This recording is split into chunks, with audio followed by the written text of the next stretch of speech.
Stating your favorite Final Fantasy character should you have any history with any game in the series isn't necessarily difficult.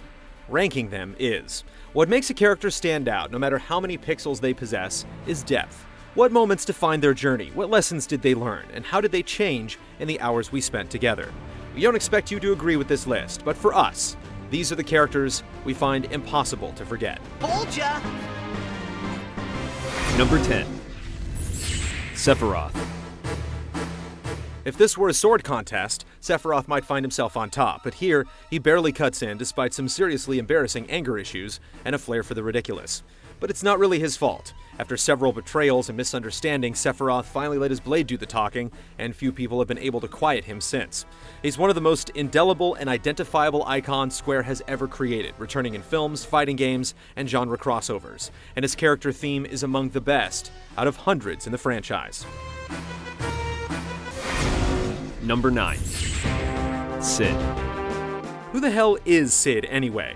Ever since Final Fantasy II in 1998, all Roman numeral Final Fantasies included this A-list aviator, and over the years, he's had varying effects on the narrative. Sometimes he's a party member, other times he's just comedic relief, but he's always expected, and anticipation is often the sign of an endearing character. Saying goodbye to Cid would be like forsaking chocobos, Moogles, summons, or Gil.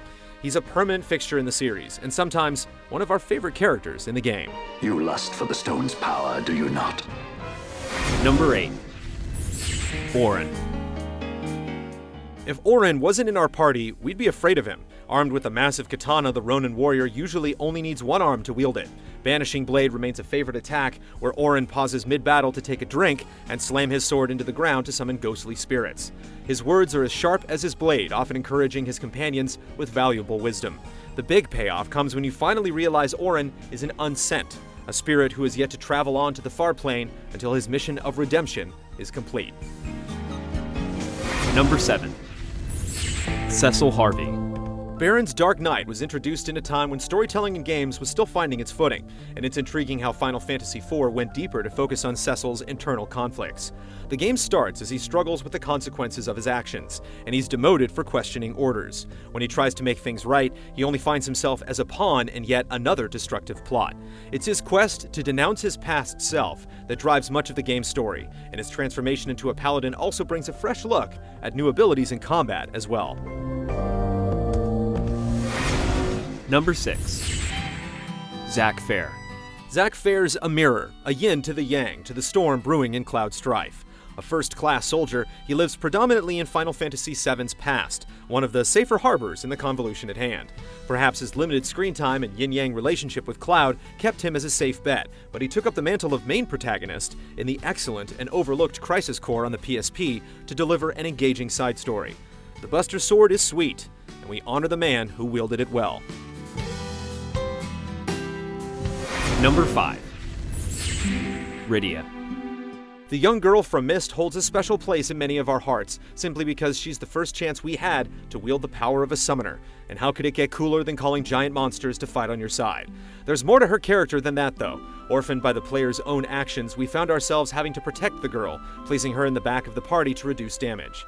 However, after we've parted ways for some time, she surprisingly reappeared, all grown up, protecting us from certain doom. Number 4. Val Fear. It's arguable that Final Fantasy XII featured one of the least memorable casts in the series. Yet from this dull bunch emerged one of the most popular characters in the franchise, the sky pirate Val Fear. The dashing rogue has been frequently compared to Han Solo, and his suave looks and witty personality are hard to resist. Val Fear has a commanding on-screen presence at all times, and though the game stars Vaughn, and at one point Bosch, it is clear there's a huge focus on this debonair hero.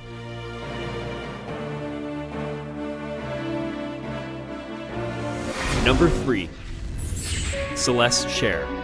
Terra may be the character closest to the thematic core of Final Fantasy VI, but it's Celes, whose sense of justice leads her to betray the Empire, that's closest to the game's heart. Her voice belts out the part of Maria with all the power and emotion the SNES sound chip could express in the legendary opera scene. When the planet has been torn asunder and the player is introduced to the bleak world of ruin, she cares for the ailing Cid like a daughter. If she fails, she'll attempt to end her life by flinging herself off the cliff. but her inner strength refuses to welcome death. She heals the wounded heart of Locke as he mends hers in turn, and her depth of feeling is well matched by her skill in battle with both spell and blade. Okay, we admit that Runic isn't the most useful ability, but for 16-bit strength and beauty, Celes is without peer. Number 2. Vivi Ornithir. Final Fantasy IX is a game that honors the legacy of the entire Final Fantasy series, and Vivi may be the best example of this. He takes a classic archetype and gives it meaning. While Vivi is often remembered as a lighthearted party member with goofy clothes, his story is one of the most tragic. As a war machine with an expiration date, Vivi doesn't live to see the game's happy epilogue. His inexplicable Vivi babies somehow do. Vivi's character strength comes from his acceptance of both his birth and his impending mortality, and also that he can double cast Flare in trance. Number 1.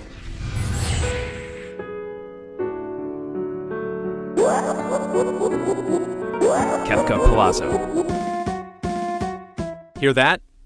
You know whose laugh that is. Just hearing the sound of that washed-out chortle, all the memories come flooding back. Memories of a character so unforgettable, gamers worldwide knew the sound of his vocal cords before voice acting ever existed. From the moment Kefka stepped foot on screen in Final Fantasy VI, you knew there was something not right about him. Much like how Terra and company made the hero's journey throughout the game, Kefka made his ungodly ascension, rising from a failed Magitech experiment and Imperial mage to become the fallen angel of death. Killing characters? No big deal. Kefka did that way before Sephiroth. Casually poisoning entire kingdoms and laughing about it afterward? No biggie. Ushering in the apocalypse, resulting in the world of ruin and killing hundreds of thousands of innocent people? Kefka did that, only to build a monument to non-existence out of trash afterward because he was bored. Kefka was compelling because he was beyond any sane person's comprehension. He was a pure psychopath. Nihilism made sprite. Simply put, he didn't give a damn. People like him just want to watch the world burn.